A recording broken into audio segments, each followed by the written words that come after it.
Peace be with you. Let us all be inspired by a Bible verse today and learn from its reflection. Please share to your friends and loved ones so that they will also get motivated by the Lord's teachings. Thank you, and may God bless us all.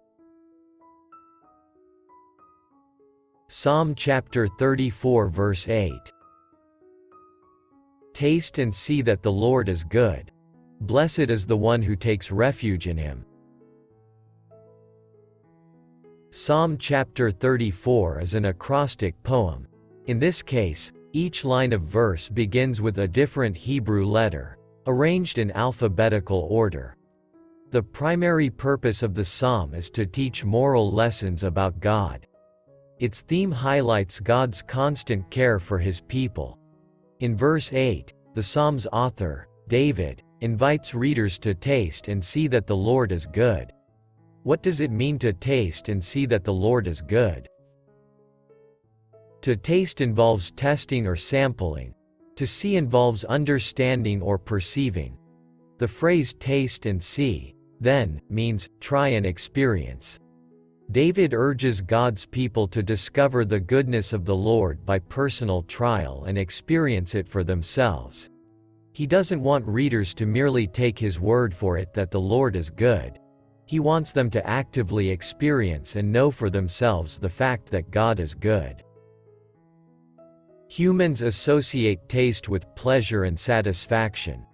When David says, "Taste and see that the Lord is good," he is calling us to figuratively take a bite, to try for ourselves by our own experience, and find out exactly how satisfyingly good God is. The Apostle Peter applies the same language in 1 Peter chapter 2 verse 3 when he says, "You have tasted that the Lord is good." Tasting must happen before seeing. That is, our spiritual experiences bring us to spiritual enlightenment and understanding. David desires others to taste and see.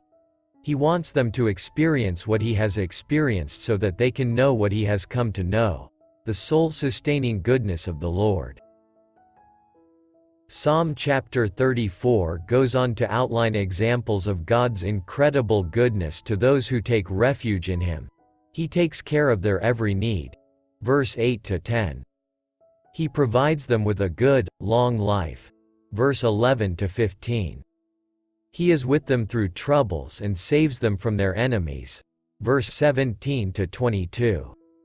Those who taste and see that the Lord is good will know his provision. Believers in Jesus experience tastes of God's goodness and grace when we observe the beauty of his creation or recognize his blessings of provision, protection, and care. We taste and see his goodness when we contemplate his holiness and infinite righteousness. We delight in his goodness when we appreciate the cost of Christ's sacrifice for our salvation. To taste and see that the Lord is good, we must trust God and seek him as our sole source of protection and provision. The only way to genuinely taste and see that the Lord is good is to put the matter to the test, to try and experience his goodness for ourselves. Please help spread the word of the Lord by sharing this video. Again, thank you, and may God bless us all always.